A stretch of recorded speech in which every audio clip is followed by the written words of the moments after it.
Inspiration Podcast. I am your host, Malak Arif, and today I have a very, very, very special guest. And when I mean a very special guest, that is an understatement. I've been a long-time fan of this guy since I was a kid here in Washington, D.C. He is one of the guys that pretty much introduced me to rhythm and blues, hearing his voice late night on the radio during the 80s. During a time when rap was becoming this huge genre and taking off. It was because of this guy I kind of relented. So with all that being said, live from Los Angeles and Washington, D.C., because I'm here in D.C., we talking about the one, the only, Kevin Slow Jammin James, man. What's going on, brother? Man, what an introduction. No doubt. So usually I wear a cap, so now you know why. No, you look good, brother. You look good, man. You look good. You look good.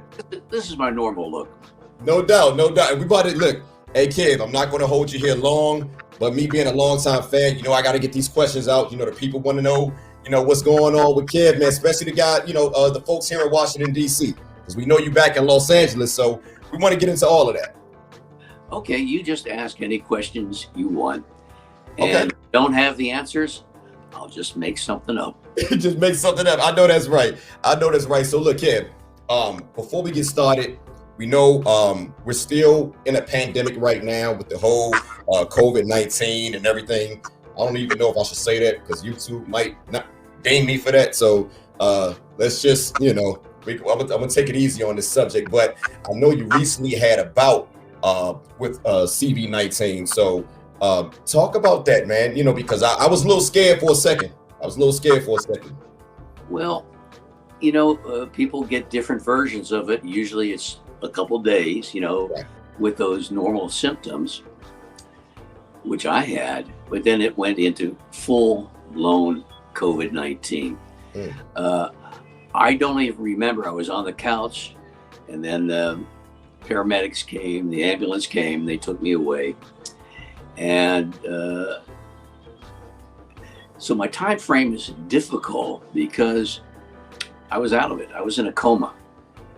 And they took me to the hospital. I'm a veteran, but they couldn't get to the Veterans Hospital quick enough. They needed to get me somewhere closer, which happened to be Marina Del Rey Hospital. Ended up in ICU. When I did come to, I was on a respirator. Okay. And I think most of you watching and listening, the survival rate is not good after you've been on a respirator. And I was told that I had basically 3 hours to live. I got through that. But it was 3 months in the hospital, between that and a rehabilitation center in Los Angeles. And it was tough. And then, so that's a hospital bed. Then I come home after 90 days. I spent another 60 days in a hospital bed in my house. So that was 5 months of not being mobile. And I'm not going to go into a lot of the details, but, once again, I had it as bad as you could get it and still be above ground. No doubt. So, and I have lots of thoughts about it because it was just a year ago. January 3rd, I went into whatever coma it was. And so it was 5 months of battling it. I'm almost 85% back. Wow. I had to learn how to walk again. That was the biggest struggle. Yeah, I saw that. On Instagram. Yeah, and here in Los Angeles, I think I ran a DC too on Fox. They did a story, and it was about my struggle. They called it a long hauler. I never heard that term before until they interviewed me. Right. But anyway, here I am, pretty healthy in some ways, believe it or not. I'm healthier than I was before.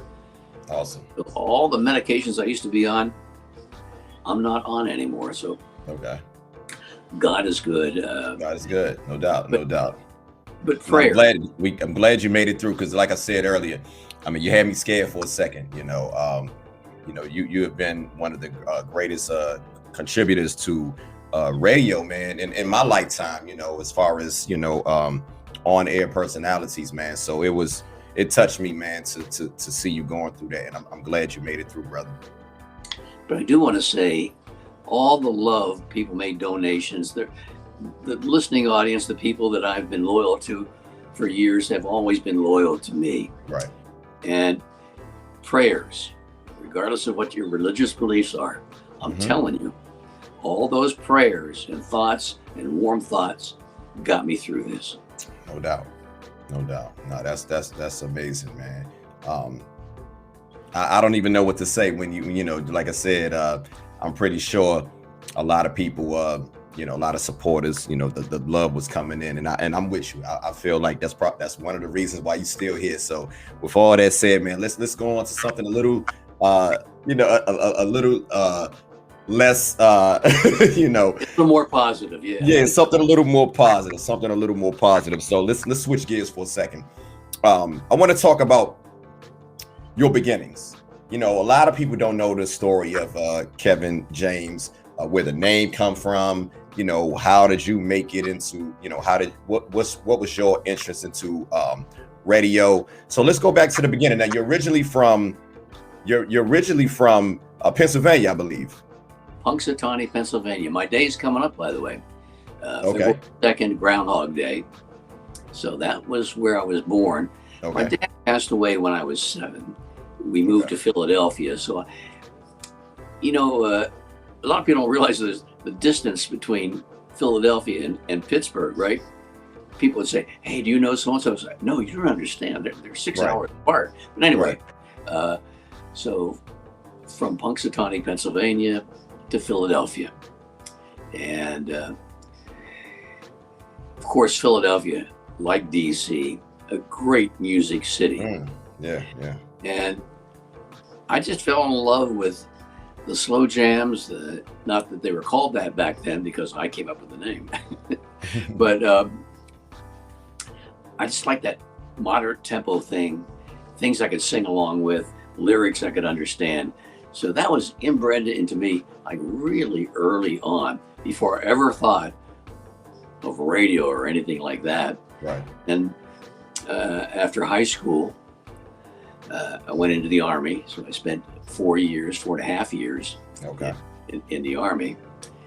And towards the tail end, I was assigned to the Pentagon. I'd work all nights in the Pentagon, in the basement of the Pentagon, and would take broadcasting classes during the day. Okay. Kept me pretty busy, at school. And that was my introduction to radio. Okay. So what, I take it that was that was what led you to Washington, D.C. as well. If I'm not mistaken. So, Yes. Around that time, what were some of the on-air personalities that you kind of admired? I know we had guys like, Bob Nighthawk Terry and Sonny Jim and a lot of those guys, and WOL, and, but who were some of the other guys, if, maybe those guys as well that you admire around that time? Well, back then, I really liked WPGC. Okay. Like a top 40 station.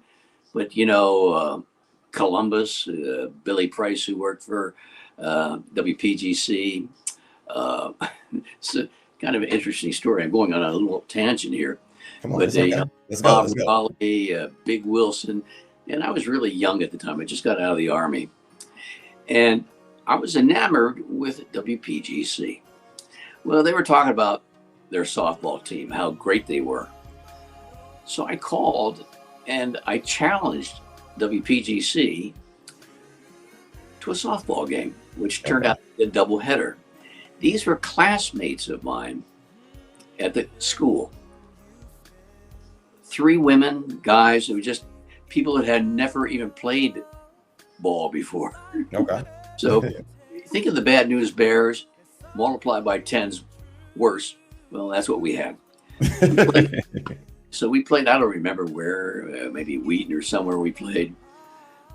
We beat them in 2 games. How we did that, I don't know. Okay. But after the game, they said, will you come play on our team? Because that was my strong suit other than radio. I'm a ball player.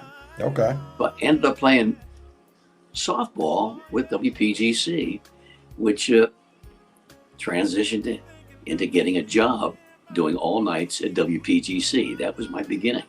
Okay. Playing So at that time, who was at the helm at WPGC? Oh, that's a good question. I think it was Big Wilson was the program director. Okay. He passed years ago, but I was just a young pup. I didn't know what I was doing, but somehow they hired me. And so I gotta ask the $1 million question. Yeah. You gotta ask the $1 million question. So, to my knowledge, I don't remember a lot of white cats, man, on the radio doing rhythm and blues. I know you had Alan Freed in Philadelphia with that whole Dick Clark, that whole thing that they had going on, but you was an on-air personality. So what was it like, man? You're here in a majority black city, and here you come out of nowhere with this vast knowledge of music, man. So just talk about that a little bit, man. I know it had to be, the people want to know. I know they had to be kind of different. Talk about that a little bit. Yeah. First of all, when I grew up in Western Pennsylvania, okay, there were no black residents. Okay. And one family that was of Latin descent. Other than that, it was pretty all white. Right. And I've been accepted anywhere I go. I am as close as you can get to being colorblind. No doubt. I hear you. I would work with people, and then people would say, "Hey, what nationality are they?" I'd have to think about it because it's not something that I think about, And where did that come from? Where did it come from? Who knows? That's just within me. Right. Once again, my dad died when I was 7. Mm-hmm. My mom was, as we might say, was not the most open-minded person in the world. It just developed within. Okay. So now I got to get into this, man. I got to get into this one. The voice, man. The voice. When did you realize, man, you had this amazing, unique voice, man? Like who did when you were younger, did anybody ever let you know, like, hey Kev, I think you got a voice for radio? Like, when did you realize, like, you have that, that intangible? Well, it goes back to when I was 8 years old. Soon after my father passed away, I came into the kitchen and I said, "Hi, Mom." And she goes, "Who are you?" I said, Are you okay? I'm your son. It's Kevin. My voice changed overnight. Jesus Christ. And then all of a sudden I became a man at 8 years old. But I didn't hear it, because you don't know because you're talking. But so I never heard it on any kind of recording or anything to realize it's any different. But I could feel like a rumbling in my chest. I go like, yeah, that's something different. Yeah. Okay. That's when I first realized there was something going on with my my voice. Man, that's amazing. I always told myself if I ever get a chance to talk to Kevin, man, I gotta ask him about the voice, man, because prior to, I'm gonna say maybe 2010, I always thought, I say about 2005. I'm sorry, I thought you was a black dude. Like, I never, like, it was a coworker of mine here at Metro one day ended up telling me, "Hey man, you remember Kevin?" Like, cause I didn't see a lot of pictures of you. Yeah. So for all these years, I thought you was a brother, as a kid, man. So it tripped me out. I was like, man, this is a white cat, man. This is so dope, man. So am I the only person? I'm sure I'm not the only person that thought you was like a brother, like, like on some Bobby Caldwell type shit. Yeah, numerous. I mean, like, almost everybody would go like, "What?" I had every reaction possible. But I'm telling you, I've never had an adverse negative comment towards me when people found out that I was white. Right. You know, and that's especially back then when you did not have social media and the visibility. Then you have to rely on doing work in the community or whatever, and people go like, "Oh, you're white." I go, "Oh, I'll fix that. Don't worry." Uh, uh, but now people, because they can look people up, whatever, to see pictures. But back then, yeah, people Right. were shocked. No But doubt. once again, and I went to every part of DC. You name the place, I went there because I love working in the community. I've never had anybody disrespect me or make an issue of skin color ever. Right. Nah, that's dope. Well, That's that's the one thing I love about DC. It's a very multicultural Yeah, city.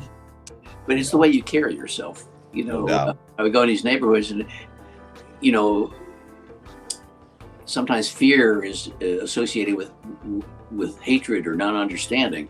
Okay. I could go anywhere because I wasn't afraid of anybody because, you know, Where did you live at when you first came to DC? What part of the city did you live at? name a part of the city, and I lived there. Say no more. Say no more. But when I was in the Army, I lived in Georgetown. Okay. Uh, Silver Spring, I spent a lot of time in Silver Spring, and probably most of my time in Silver Spring. Okay. No doubt. No doubt. So look, I want to move along a little bit. So like I said, I come to know you from WKYS. So I didn't. I sometimes forget that you started off at WPGC. So Yeah. what led you from going to WPGC to WK? What was that transition like, and why did you make that transition? I was looking for work, and back then we had cassettes. So I sent a cassette to WKYS because I really liked WKYS. Okay. Well, lo and behold, eventually, and I don't know the time frame here, I got a call. Gordon Peele was the program director. So he called me in and he said, "We're looking for somebody for a couple months just to fill in because they were going to an automation system at night." Okay. Now explain that. I've heard about that before. Explain what that means to the viewers. Automation, today it's with computers, it's pre-programmed or, the voiceover. But back Okay. then, we had these reels, Right. The They real to were- real. Mhm. and they would run that at night. I forget what the system was called, but it was a pretty elaborate system. I said, No doubt. "Yeah, I'll do it." He goes, "Oh, Kevin, by the way, we never have openings here." So he said, "A few weeks ago, I threw away all the audition tapes because we have no turnover. But your cassette fell through this one drawer and ended up on a bottom drawer." He says, "I opened this bottom drawer and there was one audition cassette there. That was yours." Wow. Talk Wow. about fate. Yeah, And yeah. There in that whatever it was supposed to be 2 months, Okay.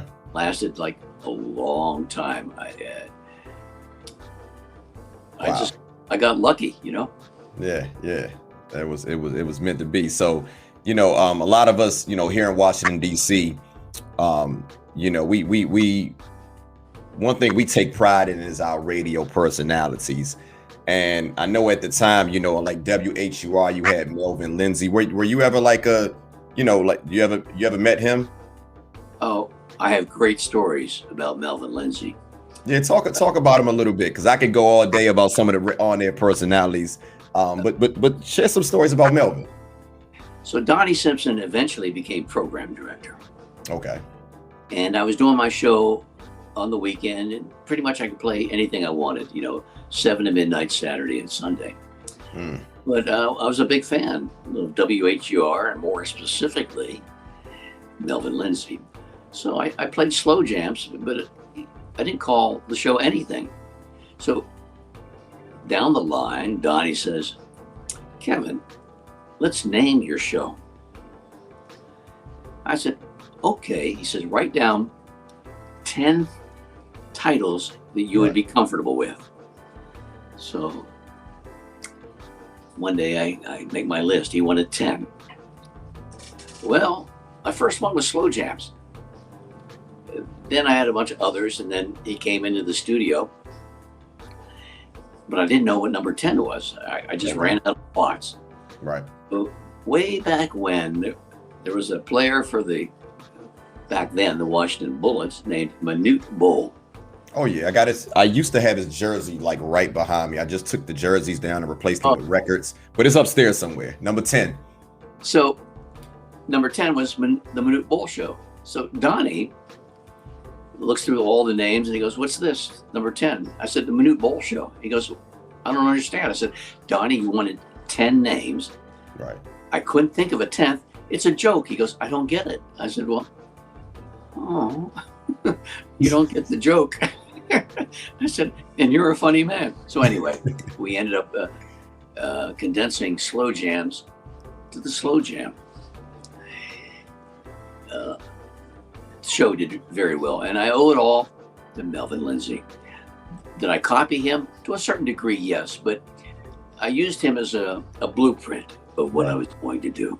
Okay. And ended up playing other things that people would ask for. I'm very big on taking requests and playing them.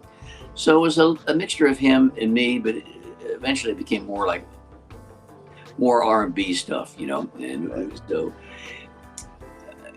I owe it all to Melvin Lindsay. No doubt. Well, I called it the Slow Jam. And when I first started, a lot of people probably don't understand ratings, but I had a 0.5, which meant, you know, maybe a friend of mine and a dog were listening, but I had no ratings.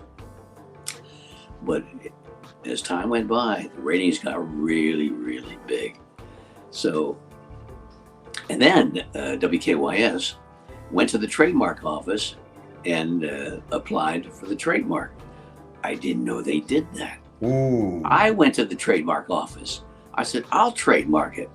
They said, oh, it's already been done. They beat you to the punch. And they opened a drawer, and there was like a t-shirt that I had designed, or a listener had designed for me, and copies of audio of my shows. That's what they needed to get the trademark. Wow. That didn't bother me. So at least it had a trademark. Okay. And throughout all the years, well, first of all, after 10 years, that's how long is good. WKYS gave it up. Make a long story short, I own. I was just about to ask.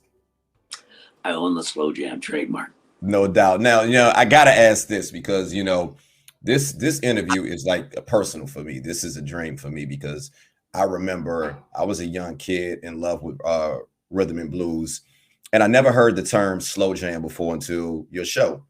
So I want to know, where are those recordings? Where are some of those? Like, I would love to just go back in time to those days of just hearing you introduce Levert and Keith Sweat and all these great rhythm and blues acts that we had at that time. But where are they? I would love to know where they at. Is it anywhere where we can go to like download them? I mean, I'll pay to download some of these episodes. You know, I had some cassettes or something, but I never recorded myself because I did not like listening to me.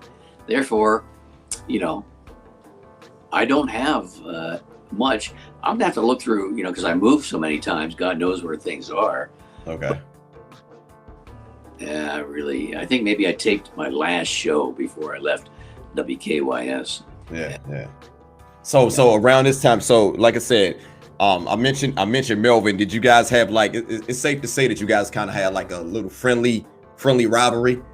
Yes, because he ended up coming to WKYS. Yeah, people forget about that. NBC owned WKYS. Donnie came to me. I was a little hurt, not because of Melvin, but I would have liked to have been considered for that job, but I wasn't interviewed for it for the 7 to midnight.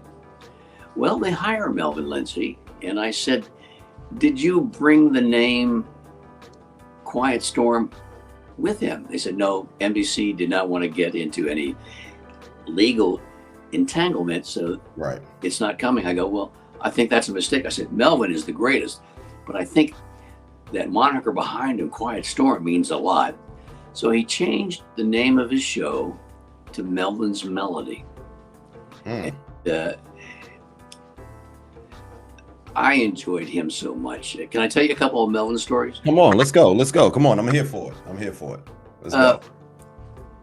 He had his music in a library adjacent to the main music library. Greg Diggs was the music director. Okay. So Melvin came to me and said, Kevin, if there's anything you want to play in my collection, you do that. And he gave me a key to that special room where all his music was. I think I might have used something once or twice, but it was all, it was vinyl. So one day I went in there and I was looking for something, and I go like, how does he even find anything? There was no rhyme or reason. He just knew where to go and pick out a record. Organized confusion. There you go. The following weekend, I came in 3 hours early, and I alphabetized his library. It might have taken me 4 hours. I was just about to ask. Because he had an extensive library. The next weekend, I'm on the air, and the door opens to the studio, and there's Melvin with flowers and champagne. He said, Kevin, I can't even thank you enough. I can't believe you did that. I have no idea how long it took. I said, it was no problem. I said, maybe I was doing it for me so I could find something easier. But no, I did it because I wanted to make your life easier. No doubt. Because during the show, you have to run back and get something. Right, right. And he's such a gentleman. And that especially, bonded us, Right. Okay. I could never say one bad word about Melvin Lindsay. Ego-oriented field. People loved him, but he didn't. That fame did not go to his head. He was an amazing man. No doubt, no doubt. So I want to let's go back to the term, the phrase slow jam. Like I said, I never heard of that term until you. So is it safe to say that you coined that term? Because again, I don't remember it. I never heard of it until your show. And if that's the case, tell me about tell me about you coining that phrase, if you did coin it, and talk about what made you want to start your own show, the slow jams. Like, talk about that. What made you put all of that together? 1983, Midnight Star came out with their album No Parking on the Dance Floor. Oh yeah. On that album, Slow Jam. Oh yeah. So that gave me the idea. I go, I'll call my show Slow Jam. So right around, maybe 8 or 9 months after that album came out, I named my show Slow Jam.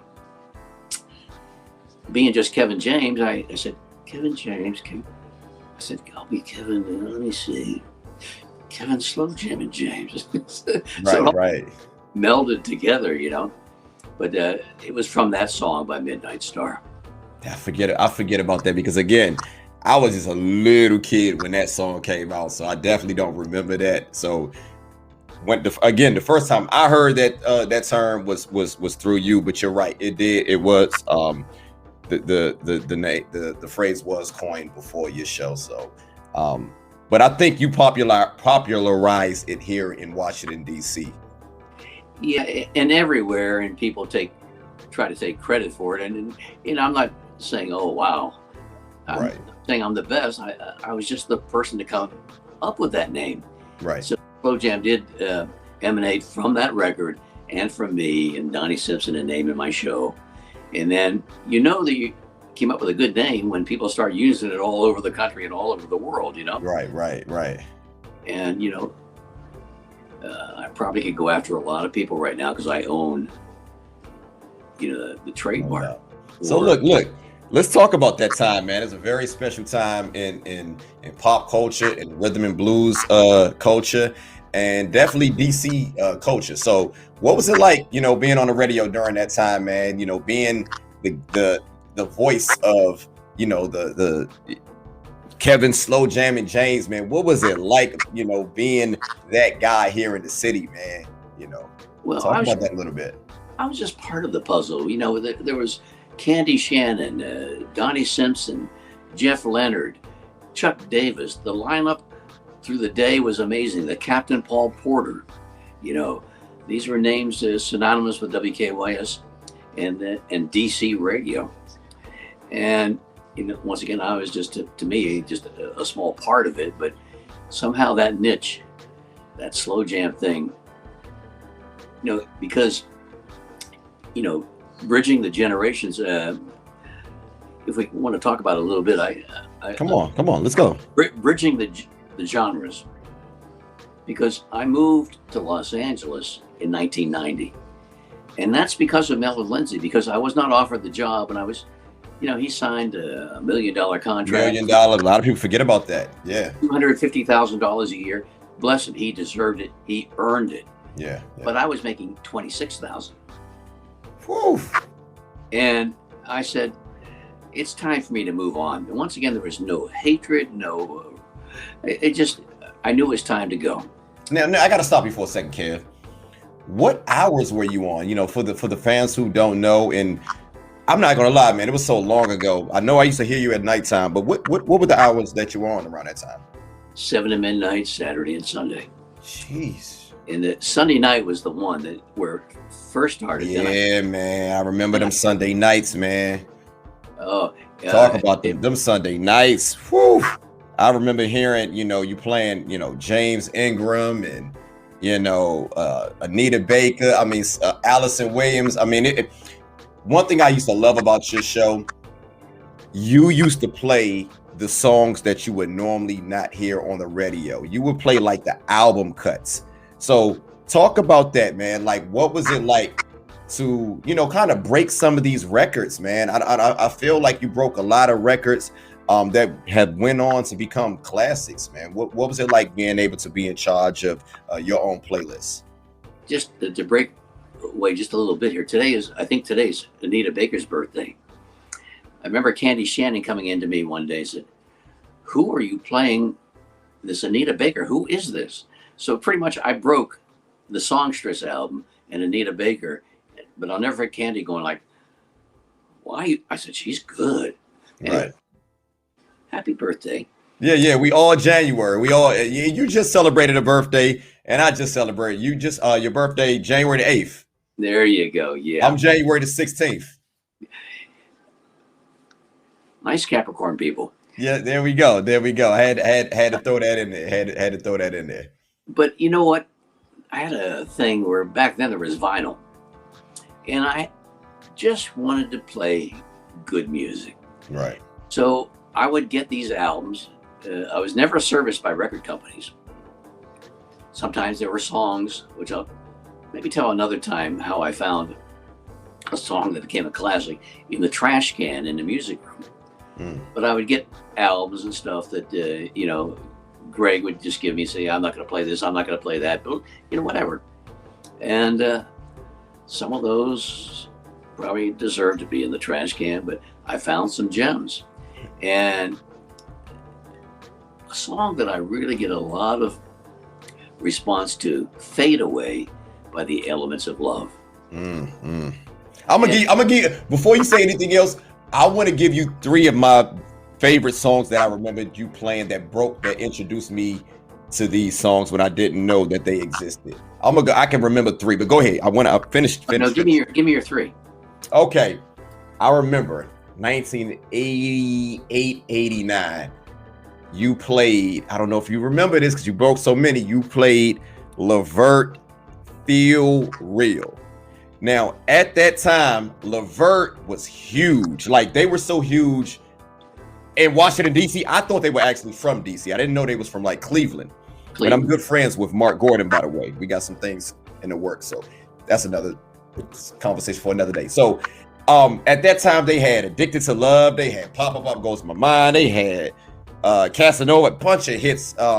And I remember one night, man, I heard this nice saxophone, and I mean this tempo built up, and it was the song "Feel Real" off of the Just Coolin' album.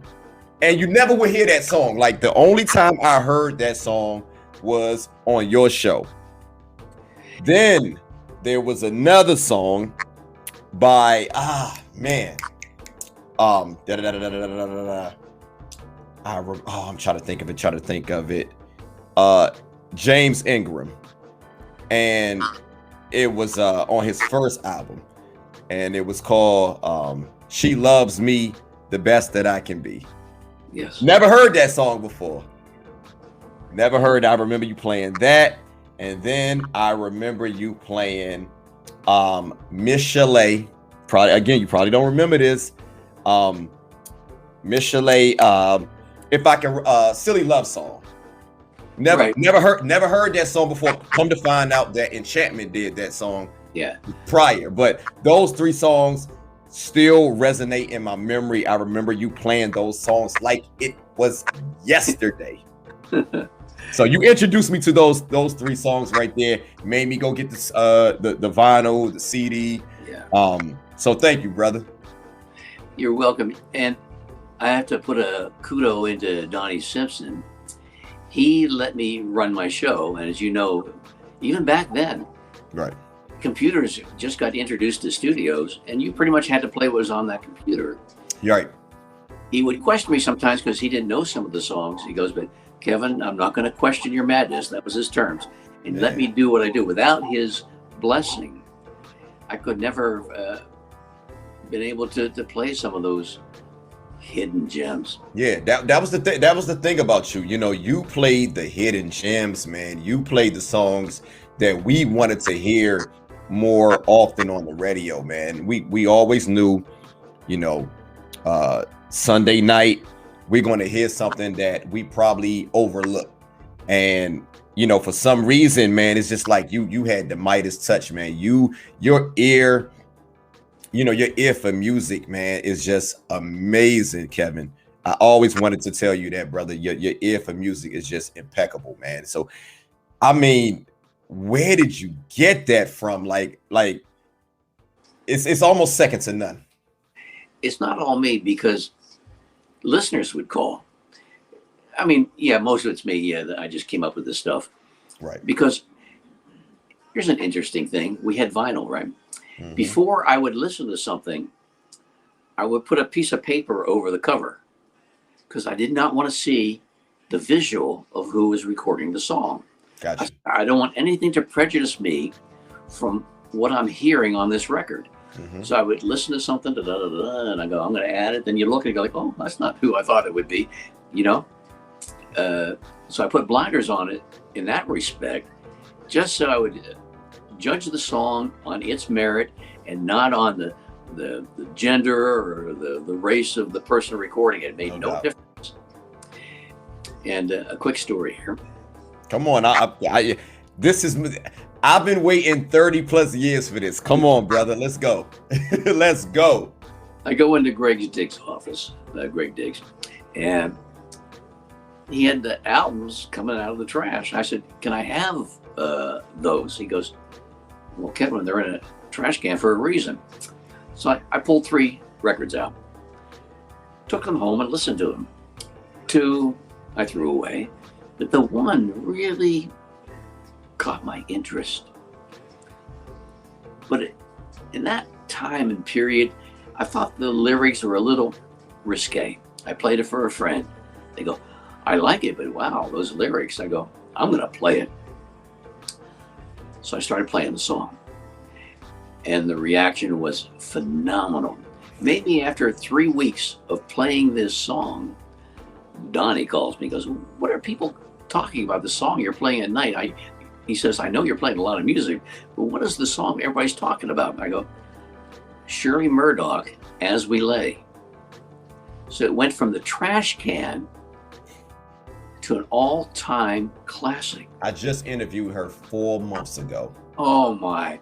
And 4 months ago. You got to check that interview out. I just interviewed Shirley Murdoch 4 months ago.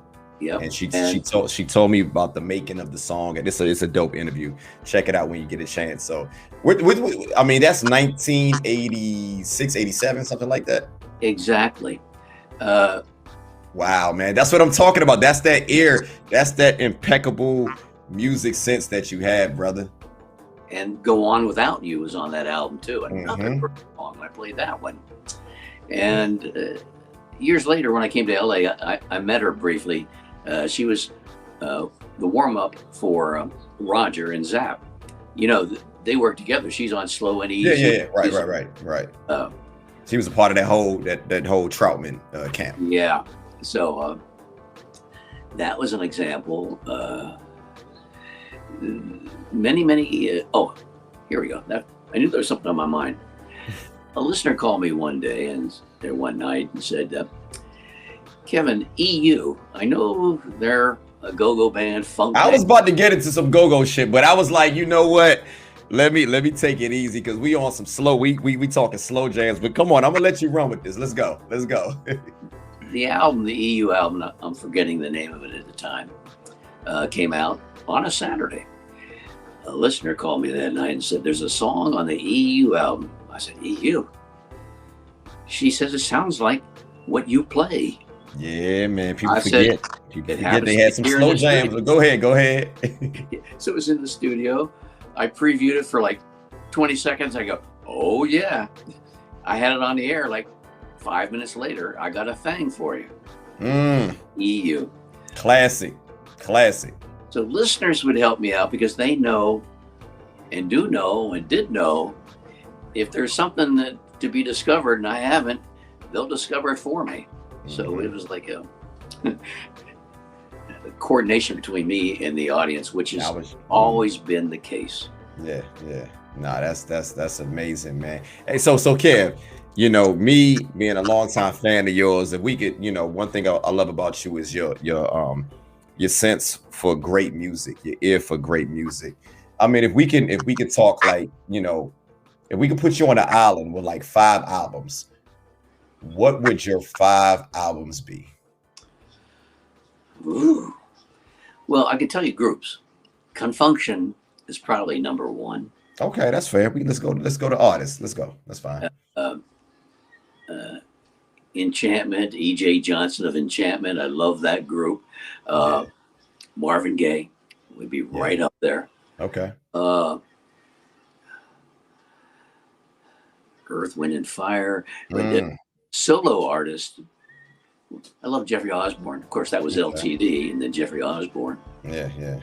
But I could go on and on and on. But my number 1 go-to, if you're going to leave an album with me on an island, I want Confunction. I interviewed Michael Cooper like 6 months ago. Yeah, nice guy. Yeah, we've talked great guy. A couple of times. Yeah, no doubt. Let me grab a tissue real quick here. Go ahead. I'm coming back. All right.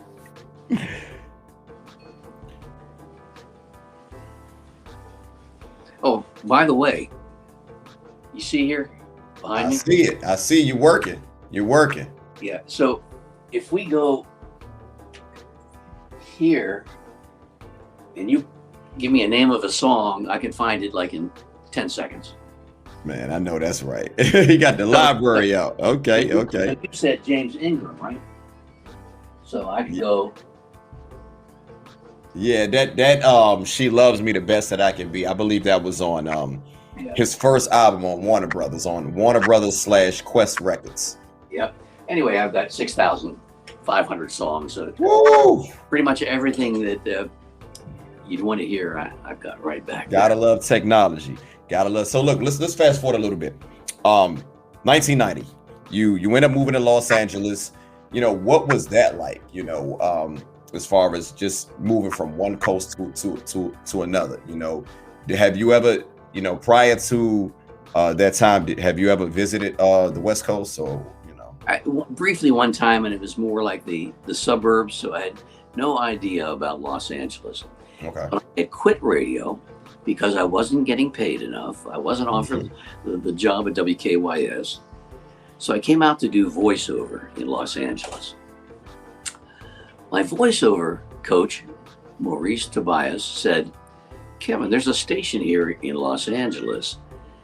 It kind of sounds like the station you worked for in DC, WKYS. Mm-hmm. I checked them out, but they were playing that program stuff. Back then it was all Luther and Whitney Houston, and there was no Top variety. 40. No Right. variety. Once again, might be going off on a tangent here. So I'm listening one night, and their night show was called Night Beat, and they played Always and Forever, and then it just ended. I go, where's the rest of the song? Well, it turns out I found out there was a short version to Always and Forever. You mean the one by Heatwave? Yeah. I said, oh no. So I called the radio station the next day. I said, hi, I'm a listener. And I heard you played the short version of Always and Forever. And they put Liz Kiley, who worked in DC radio for a long time, was the operations manager for 92.3 The Beat. And she goes, oh, we've been looking for that long version for forever. Back then it wasn't easy to find stuff. I said, I have the CD. Can I bring it to you? She goes, okay. Nobody's ever brought us music before, but let's do it. Okay. So I took the CD there. 3 days later, I get a call. You can come pick up your CD. And I was unemployment. I had no job. Oh. So I go to the station, which was walking distance because I had no car. LA, that big LA. And I was walking distance to the radio station in Hollywood. And I got my CD, and I was getting ready to leave, and the receptionist said, was she general manager or operations manager, whatever? Liz Kiley wants to speak to you. Mm-hmm. And the receptionist, Marilyn, delightful woman, rest in heaven. And so Liz Kiley came out and said, thank you. Nobody's ever brought us a piece of music before. It was perfect. We needed it.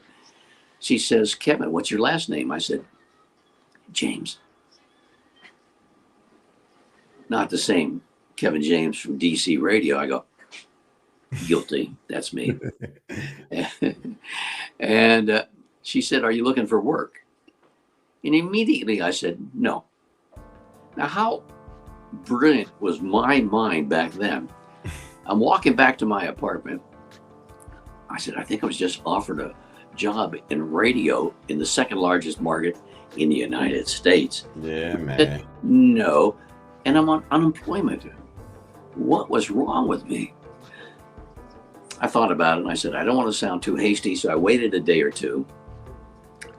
I called back. I said, I might have been a little rushed to that answer. Mm-hmm. They called me in. Mike Stratford, who ended up working for Quincy Jones eventually, said, hey, I like what you're doing. I sent him or gave him a cassette tape. He goes, what are you looking for? I said, I'm always on a Sunday night show. He goes, it's exactly what we have. Okay. I said, wow, that's how my show started on 92.3 The Beat, by the way, the original Beat. Mm-hmm. KKBT? KKBT. Mm-hmm. And my show took off. The program director was going nuts. He goes, what are you playing? You're playing DC music. I said, I'm just playing music. It's not labeled to an area. Maybe that's the music I played when I was back then, but I think it's universal. Right. Well,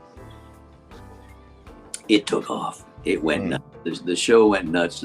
People in LA had never heard I Destroyed Your Love. They hadn't heard this stuff, and it's a huge city. And I have so many stories I could tell about this. Maybe we'll do a part 2 here. Yeah. Let's do it. Let's do it. Okay, but that's what transpired there. I ended up on The Beat. Then they changed the format a little bit, a lot. So instead of R&B, adult contemporary, whatever, urban contemporary, they brought in a new program director. Keith Naftali.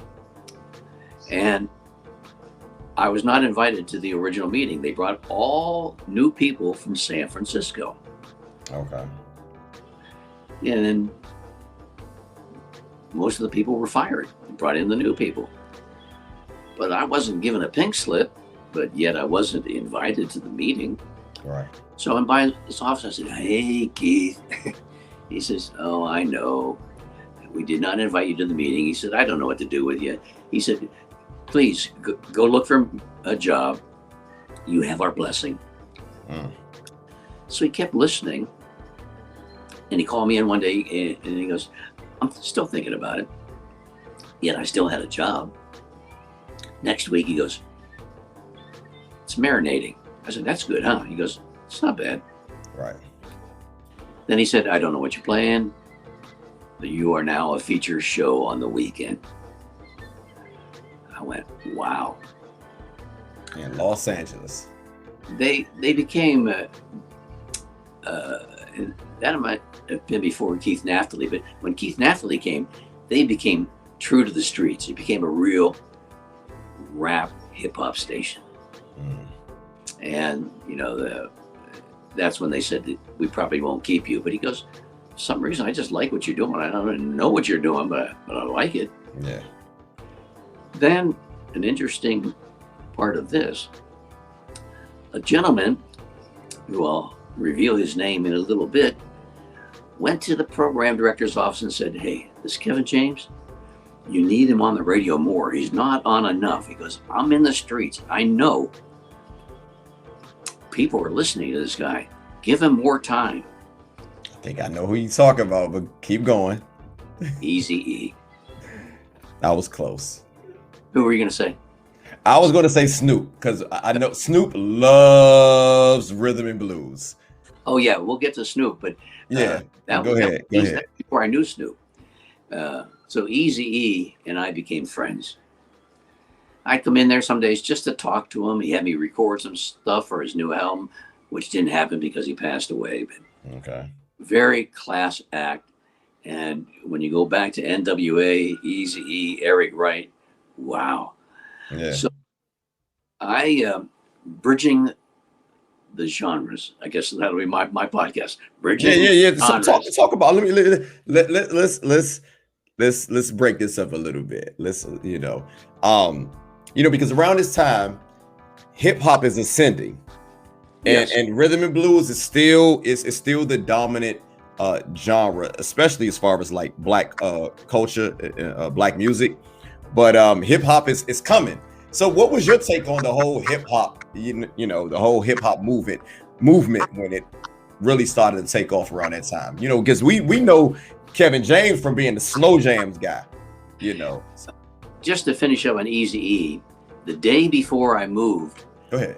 to Los Angeles, he was on one of these programs, Nightline, or one of those one of those shows.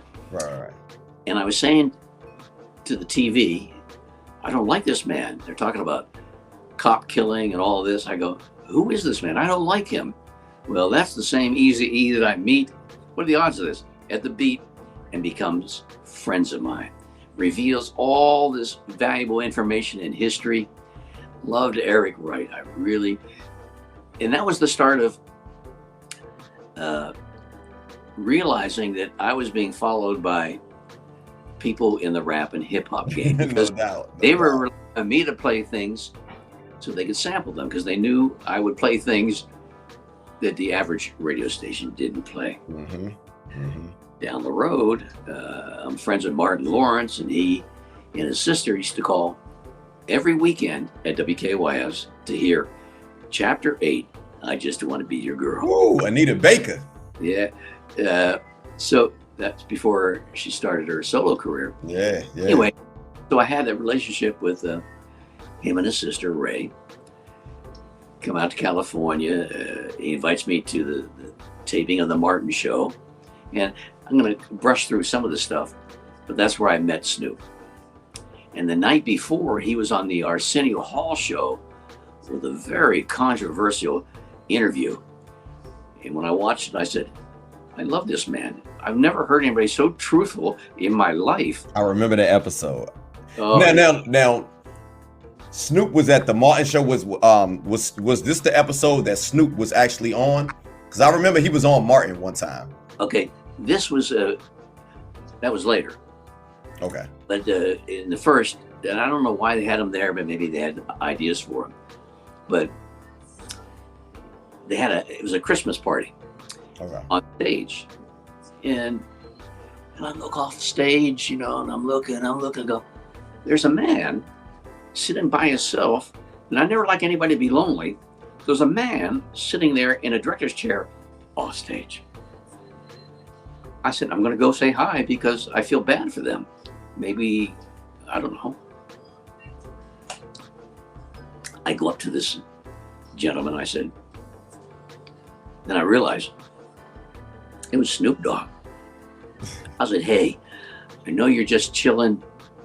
I just wanted to say hi because, I want to make sure if you needed anything or whatever. Yeah.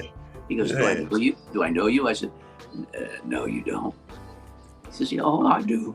You're Kevin Slow Jammin James. Wow. And then he says to me, you got some shit I need. I go, what do you need? And then he started rattling off music, including Lenny Williams, Cause I Love You. He loves it. I'll have it to you by tomorrow. We exchanged phone numbers. Interview with Lenny Williams, by the way, too. I gotta throw that in there too, by the way. What's that? I interviewed Lenny Williams, by the way, too. Oh, yeah. Yeah. That was the first song he mentioned. So I go home, and back then we had the DATs, D-A-Ts. And I just put up a DAT with all kinds of music, including Payback as a Dog, because Snoop Dogg, Stylistics. No, yeah, Stylistics. So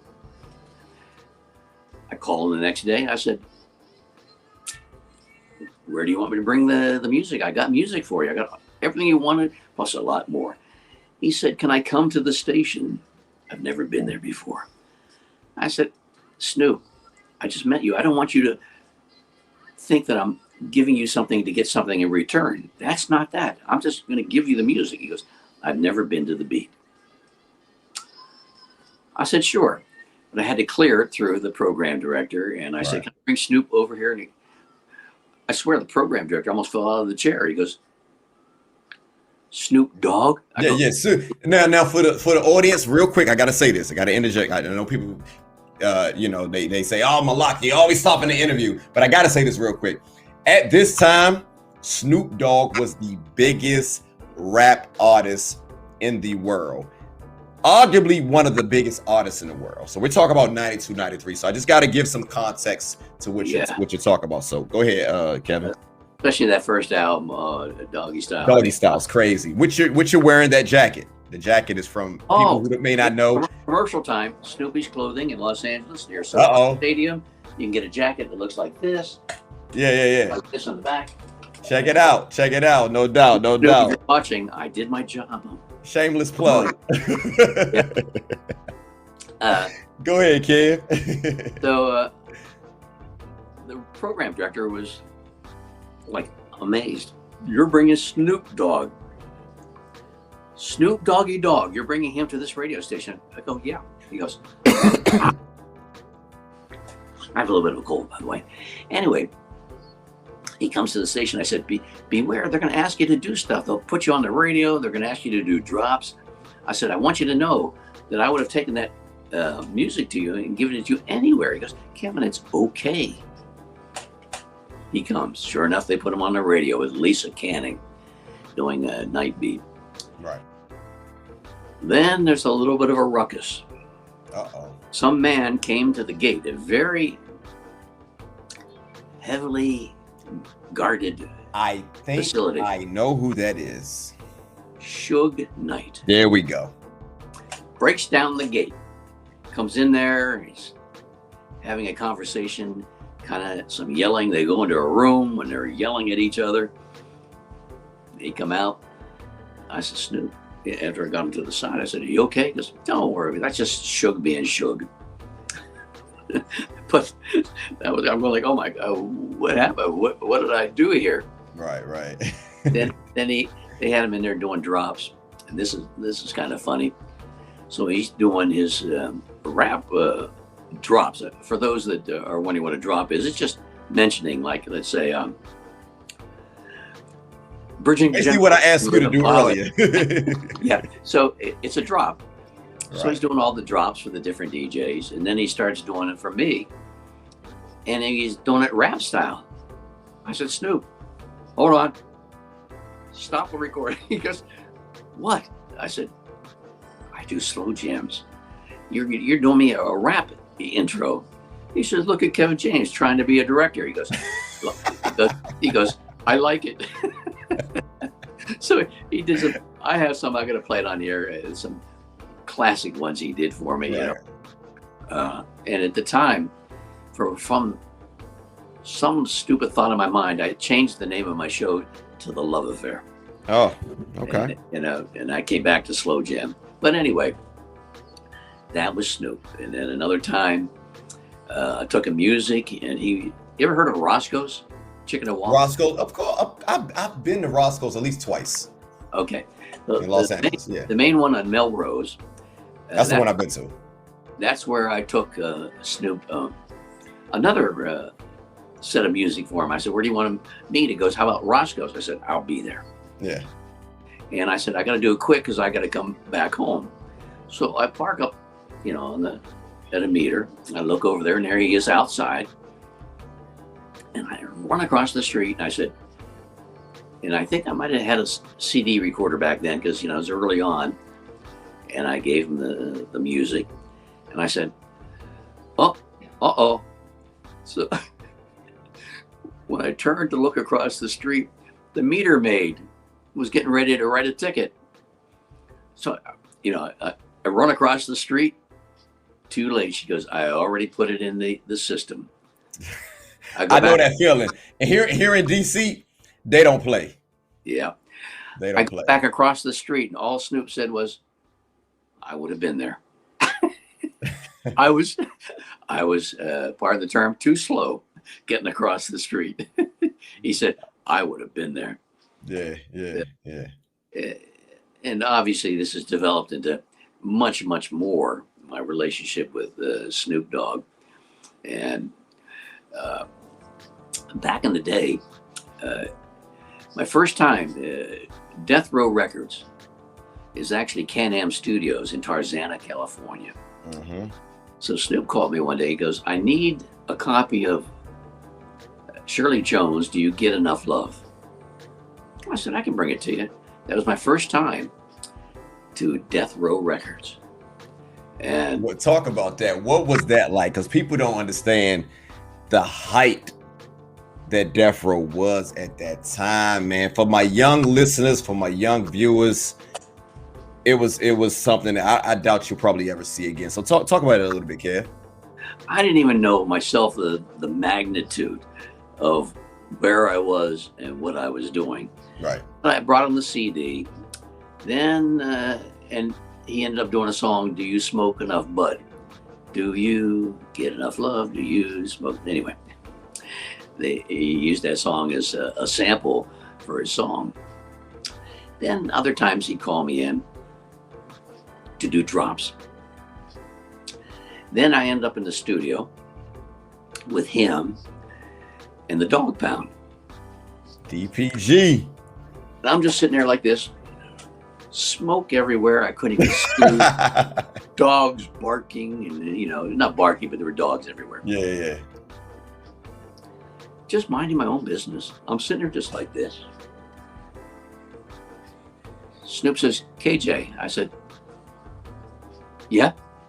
He goes, why don't you drop on the end of this song? I said, what song? He said, Smooth. As I asked each question, he gets more and more irritated because I'm asking questions. I said, okay. He says, why don't you step up to the mic and say something? Okay. I said, okay. What do you want me to say? Then he's really agitated. You're a DJ. Say something. He scared me. First thing out of my mouth. Hi, I'm Kevin Slow Jammin James from 92.3 The Beat. I remember that. This shit sounds smooth. Yeah. Get me an application. I'm switching up. Yeah. I want to work for W Balls. He goes, okay. I said, okay, what? He goes, you're done. That's on that dog food album. Yep, smooth. That's on that dog food. I had that. I still have that. Go ahead. I'm sorry. It's so funny because I didn't know what I was doing. It was one take. He didn't say like do it over. He goes, that's it. One hit quitter. And that album didn't come out for a while because that was the album that dog food that caused such a controversy and led to ratings, R-rated, whatever. But it held up the distribution of that. That's a classic album, by the way. Classic album. But it held it up for like almost 3 months because they had to get all that rating stuff worked out. Right. I remember going to the station one day and big DJ in Los Angeles, Theo, said, hey, I heard you on the Dog Pound album. I go, what are you talking about? I had forgotten I had done that thing. I didn't know it was going to be on the album. He says, listen to this. I go, that's me. He goes, I know it's you.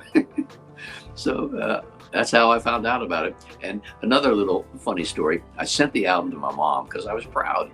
I made it on a CD, Yeah. And as you know, and a lot of your listeners know, it's not the cleanest lyrics you ever heard in your life. So it's funny. All the cursing and all of that. I called my mama and I sent her a CD player, a little Sony thing. She goes, I listened to that music you sent me. He said, so she says, but you said shit. I said, after all that cursing on that album, she had to pick out the part where I said, but anyway, that's dope. That's dope, man. I was always wanted to know how did you link up with Snoop? Because I follow you on Instagram and I see the relationship, man. And it's how has it been working with Snoop Dogg for the past, what we talking, going on 30 years, man? What has it been like? Yeah. Well, first of all, before I answer that, I go to Death Row Records.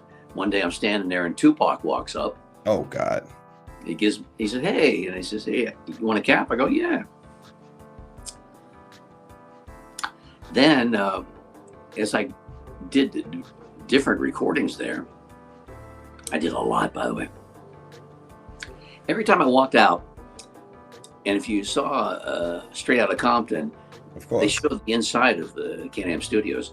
Mm-hmm. But I go by this huge studio and a huge control board, and there was a man behind that board. And I go, oh, he said, Kev, come on in. The DRE. Yeah. I'm sorry. I couldn't help myself, Kim. I'm sorry. I'm a huge Death Row Records fan. I'm sorry. Listeners, no, please forgive me. Interject anytime you want. So he said, come on in. I said, you're busy. So every time I said the same thing, because I was there a lot, I go, hey, Dre. I said, another time. But I never. Now, he's a big rhythm and blues lover too. Oh yeah. Gotta put some respect on Dr. Dre's name, man. He matter of fact, he's one of the greatest producers of all time, and he also produced that Miss Chalet album, which was an R&B album. So he's very I got one of the reasons why I love guys like him, because he can jump from genre to genre.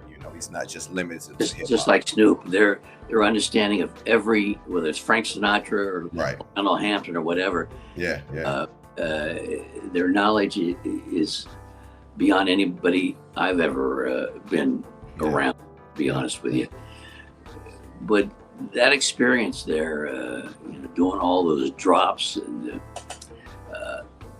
there's so many stories about Can-Am. I call it Can-Am Studios, but Death Row Records, Now, Can-Am, if I'm not mistaken, that used to be Dick Griffey's studio, Solar, right? If I'm not mistaken. Didn't Solar record, that used to be Solar Records?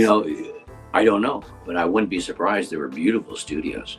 Okay. But I don't know if Solar worked out of there or not, but I wouldn't be surprised. They were Class A1 studios.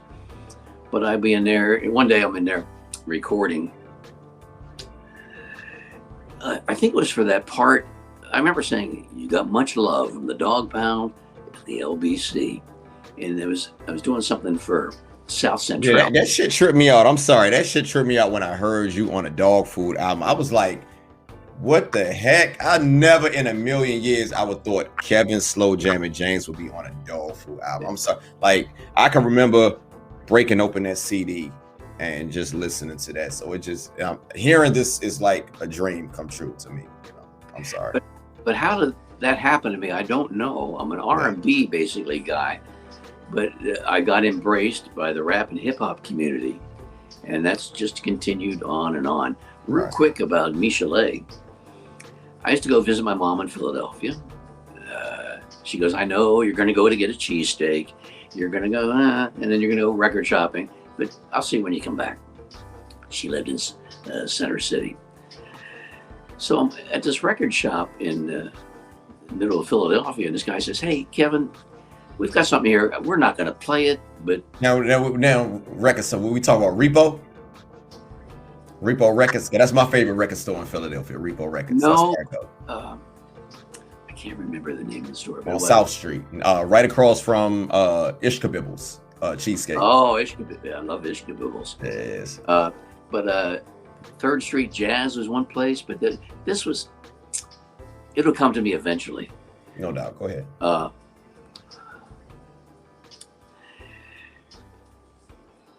He gives me the album. I go back to DC. I play it. I go, "I kind of like this thing. World Class Wrecking Crew. Turn Off the Lights." Lonzo, and then there's a young lady on that album. Talk about it. Let's go. That was Michelet before she became a solo act. So uncredited. They didn't even credit her on. No, but I was playing it 2 years before it came out. Exactly. I remember hearing that on your show.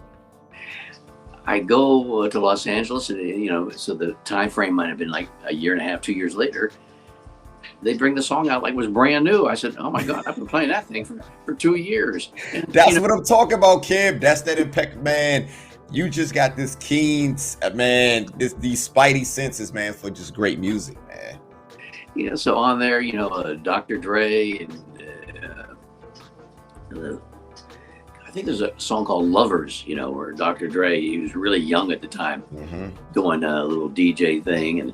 But anyway, so I was connected to that culture before I even knew. Right.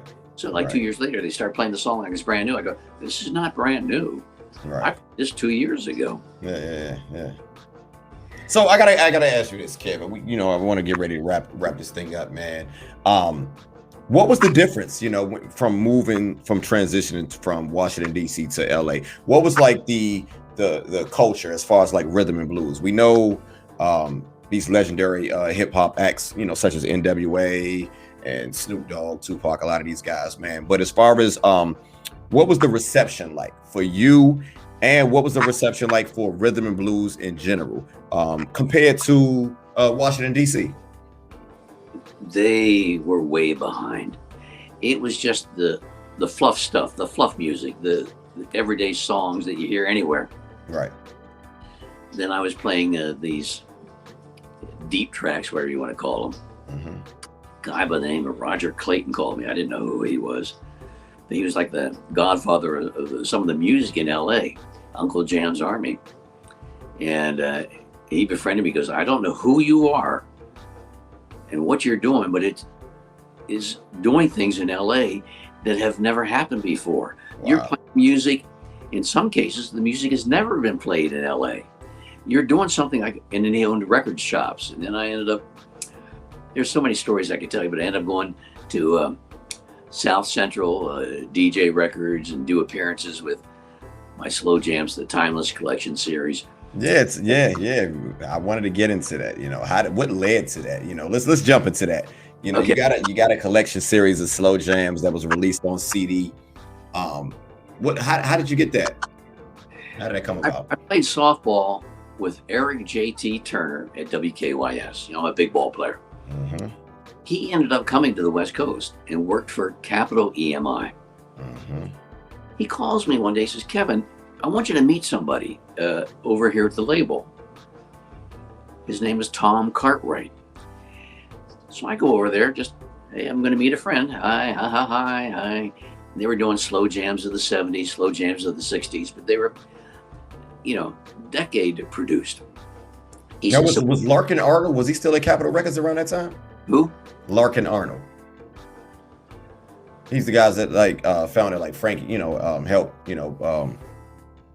he was very instrumental as far as like Frankie Beverly and Maze, because I did was on Capitol Records. That I don't remember, but I remember sitting across from this Tom Cartwright. He goes, what do you want to do? I said, what do you mean? What do I want to do? Right. You want to put an album together or a series together? I go, I had to think quick. It's like Snoop Dogg going at me. I got to come up with something. I go, okay.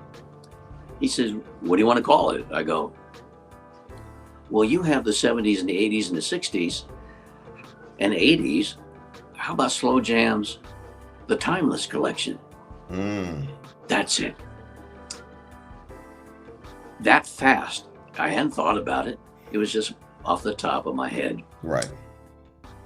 So we put together volumes 1 and 2. I kept them not generic, but each of the first 2 volumes had like deeper tracks, like Lenny Williams, Cause I Love You, Mm-hmm. Then some of the familiar stuff. I said, if they continue to use me, what I'll do is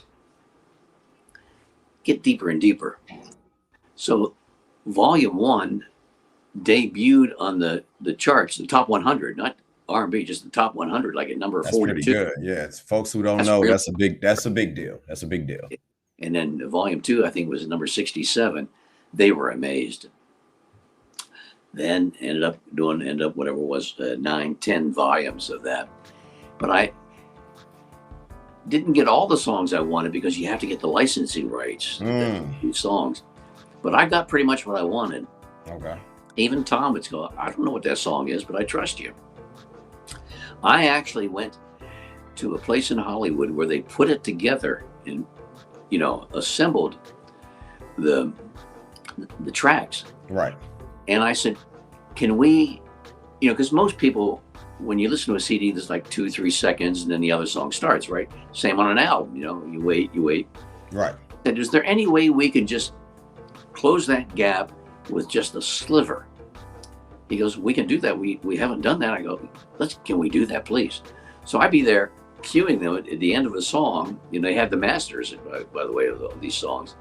So one song would be ending and I'd go like, when to start the next one, So when you got the CD, even though there was a track number, when you listen to it, it all came, it sounded like a show. Yeah. And no doubt. So I just lucked into that, hold on one second. I got to do something on my computer real quick. Okay. Battery. Oh, okay, we're okay. I'm back. Yeah. So let's fast forward a little bit. Let's come up to date. So right now you're currently working under us, with Snoop Dogg, and you're collaborating with him. But you also have your own podcast. So talk about, what led you to reuniting with Snoop, and talk about your podcast, because you have a pretty dope show. I was working in San Diego, Magic 92.5. Okay. And they were doing a show called Quiet Storm, which I hated because don't call your show a Quiet Storm when there's only one original. But anyway, I did it. And it got to the point where they picked out all the music. I was hating it. So out of the blue, I had a message from Michelle S., who was a friend of mine and a former program director, said, Snoop Dogg wants to talk to you. I said, I don't know how to get a hold of him. So I think he did it through Facebook first. We exchanged numbers. He says, Kevin. And he starts saying, Dash Radio, Cadillac Music. I go, that means nothing to me. He says, will you? Like music. He says, will you? I said, yes. He goes, I didn't even ask you anything yet. I said, you're going to ask me something. I'm just going to say right now, yes. He says, well, he says, Cadillac Music. There's a radio station, internet radio station on Dash Radio. I said, I'm in. I move 3 weeks later. Actually, he asked for a couple of CDs. He wanted to test it out on the radio. Right. So I had an intern at the time named Jacqueline, and we drove up to Los Angeles. And she said, "Where are we going?" From San Diego. I said, "I don't know. I have to deliver these CDs some way. I can't deliver them to Snoop Dogg because I don't know where he lives." We look up the address of Dash Radio. We go there, and as luck would have it, all the principal people, J Love and the people like that, and DJ Ski were there. So they took the CDs. It turns out they load those CDs and play them on the particular radio stations that are part of Dash Radio. And I hope we don't run out of power. We're down to 10%. We should be okay. And I didn't know if I was going to be paid. And my program director said, "You're going to somewhere you don't even know if you're going to get paid." Well, guess what? I wasn't getting paid. Dash Radio was more like volunteer. I said, uh-oh. So one day I said to Snoop, I said, this Dash Radio, I don't get paid. He goes, "You don't get paid? Hey, call this guy, Kevin Barkey. Call him." That was his manager. Yeah. Within 24 hours, I was on a payroll. So Snoop started paying me. Then they called Dash and they said, "Pay the man." I don't get paid a lot, but that's how all that happened. And Snoop, we've been in his main studio, the Mothership Connection, a million times. And he always said, and you have people in there goes, "Kevin, have I ever told you what to play?" I said, "No." That's what's Do up. I interfere at all? I go, "Never." Okay. Yeah. And then another thing, he had a studio there, Cadillac Music. He goes, "Let me show you a studio." I said, "I've never seen a studio this nice." I said, "That's Cadillac Music." He goes, and this blew me away. He goes, "I built this for you." Wow. I said, "This just didn't get built overnight. How did you know I was going to be here?" He goes, "Oh, I knew."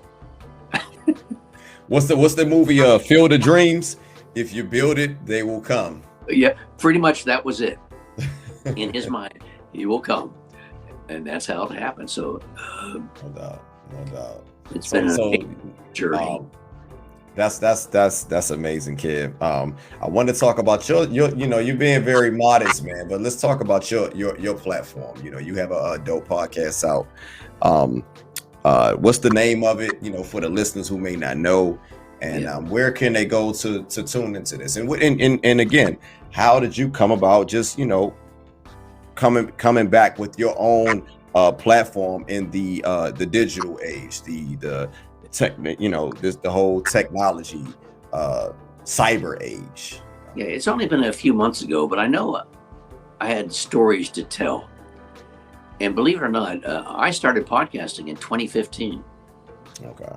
And that was early on in podcasting. And I worked for a company called Podomatic. And I started doing shows. I called my program director and I said, "Hey, what is a good return? A number of plays, downloads, whatever you call it." I didn't know the terms. He goes, "If you get 5,000 or 6,000, it's good." I go, "Oh, I've got 10,000. Well, within 2 months, I was doing almost $1 million a show. Wow. I was number one in all genres of music on Podomatic.com. I was number one. I had one episode that did close to 2 million plays and downloads. And this is just an 80-minute CD that transformed into a file, whatever, I go, "Oh my God." Not that that had anything to do with the Snoop hiring me, but I knew because my program director said what I was playing, nobody wanted to hear. Then when I started getting those kind of results from my podcast, I had renewed enthusiasm. I said, "Oh yeah, this means something." And now it's been 6 years with Snoop. Because of COVID and my bout, I do the show from my house, which I'm doing right now. Okay. And what's the time slot? 7 to midnight East Coast, 4 to 9 West Coast. But getting back to the podcast, I just started doing this a few months ago. I wanted to tell these stories, kind of like what I'm telling you right now, whether it's Eazy-E or Dr. Dre or how I met Snoop, and things that I've done in DC, et cetera, et cetera.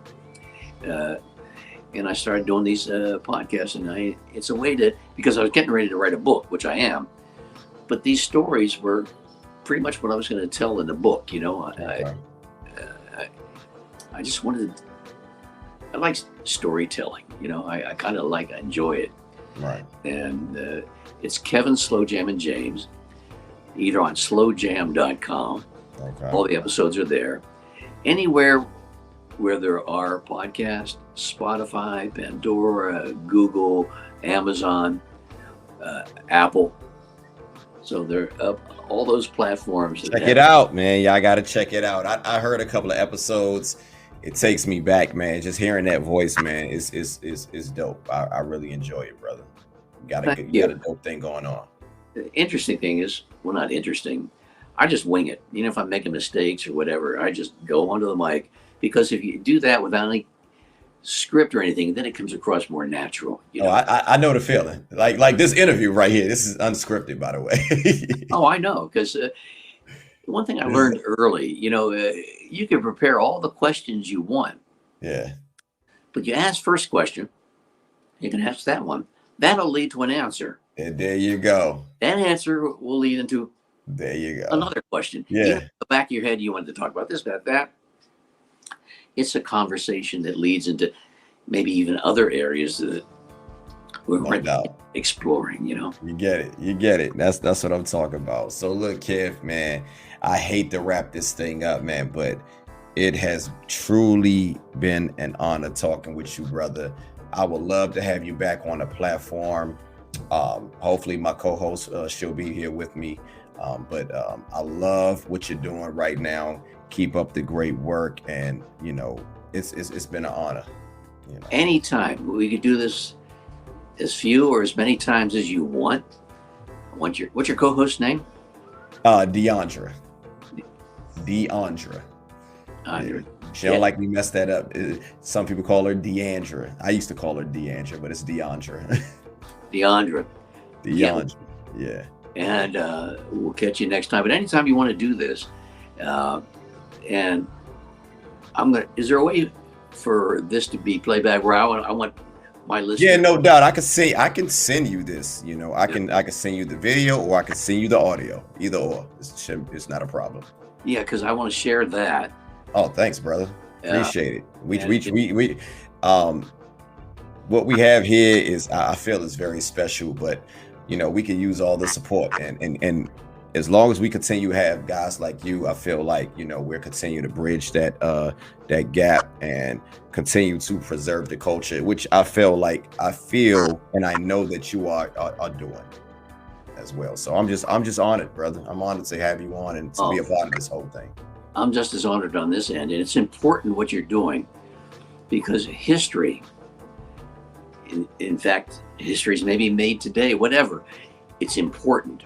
And to know, you know, the beginnings, in this case, of the early days of rap legends and stuff, you know, and it gives hope to people. Like, hey, some of these people started without doing anything. Snoop was selling music out of his trunk.